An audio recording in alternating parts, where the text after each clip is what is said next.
नरसिंहघाट स्थित गंगा गार्डन में राष्ट्रीय पथ विक्रेता महासंघ द्वारा बैठक आयोजित की गई। बैठक में शामिल होने के लिए प्रमुख रूप से महासंघ के अखिल भारतीय महासचिव शक्तिमान घोष, साथ ही महिला फेडरेशन की राष्ट्रीय महासचिव अनीता दास विशेष रूप से उपस्थित थी। महामंत्री संजय चौहान ने जानकारी देते हुए बताया कि बैठक का मुख्य उद्देश्य स्थानीय पथ विक्रेताओं की समस्याओं की पहचान करना और उनके समाधान के लिए एक राष्ट्रीय स्तर पर रणनीति तैयार करना है। घोष ने बैठक को संबोधित करते हुए कहा कि राष्ट्रीय फेडरेशन स्ट्रीट वेंडर किसी भी गलत काम का समर्थन नहीं करता है। उन्होंने जलवायु परिवर्तन के मुद्दों पर भी अपनी राय रखी और जोर दिया कि इस वैश्विक चुनौती से निपटने के लिए सभी को मिलकर काम करना होगा। यहां श्रीमती दास ने वर्तमान आर्थिक नीतियों पर चिंता व्यक्त करते हुए कहा कि अंतर्राष्ट्रीय स्तर पर भी यह बहस चल रही है कि करों का बोझ गरीबों पर नहीं बल्कि अमीरों पर डाला जाना चाहिए। उन्होंने कहा कि पथ विक्रेता समाज के सबसे कमजोर वर्गों में से एक है और उन पर किसी भी तरह का अतिरिक्त कर लगाना अन्यायपूर्ण होगा। बैठक में उज्जैन के स्थानीय पथ विक्रेताओं ने भी अपनी समस्याओं को खुलकर रखा। उन्होंने अतिक्रमण, लाइसेंसिंग और मूलभूत सुविधाओं की कमी जैसे मुद्दों पर अपनी परेशानियां बताई। राष्ट्रीय महासचिवों ने उनकी बातों को ध्यान से सुना और आश्वासन दिया कि महासंघ उनकी समस्याओं को केंद्र सरकार तक पहुंचाने और उनके उचित समाधान के लिए हर संभव प्रयास करेगा। महासंघ जल्द ही एक विस्तृत रिपोर्ट तैयार करेगा जिसमें उज्जैन के पथ विक्रेताओं की समस्याओं और उनके संभावित समाधानों का उल्लेख होगा।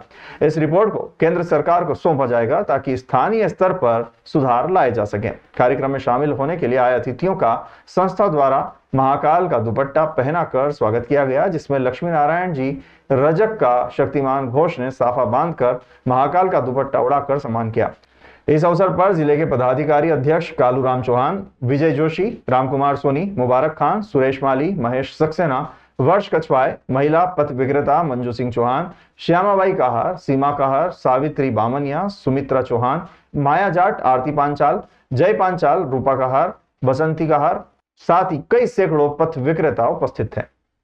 नेशनल हॉकर फेडरेशन स्ट्रीट वेंडरों के लिए काम करता है, प्लस क्लाइमेट और अभी अमीरों पर कर लगाओ गरीबों पर नहीं, इस विषय को लेकर भी अंतर्राष्ट्रीय स्तर पर चल रहा है, उसमें काम कर रहा है। आज हमारी बैठक में हमारे नेशनल हॉकर फेडरेशन के ऑल इंडिया के जनरल सेक्रेटरी शक्तिमान जी घोष आए हुए हैं, महिला फेडरेशन के राष्ट्रीय महासचिव अनीता दास जी आई हुई हैं और यहाँ के पथ विक्रेताओं की समस्या को सुन रहे हैं और आगे यहाँ पर से प्लान करके सेंटर गवर्नमेंट तक हमारी समस्याओं को पहुँचाने का काम करेंगे। उज्जैनी में आया हूँ इसी कारण के लिए, जो 10 साल बीत गया, इनाफ इस इनाफ बहुत हुआ है।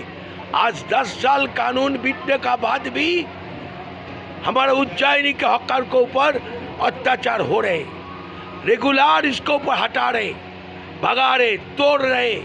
ये गैर कानूनी है, इनको बंद करना है, नहीं तो पूरा देश हम आंदोलन में रास्ते में उतर जाएंगे उज्जैनी की कॉरपोरेशन के खिलाफ, क्योंकि इन्होंने सरकार, केंद्रीय सरकार, राज्य सरकार, इनका जो कानून और रूल उनका विरोध में काम कर रहे हैं। तो आज हम लोग इस आधार पर यही पर चर्चा करेंगे और अपना प्लानिंग बनाएंगे।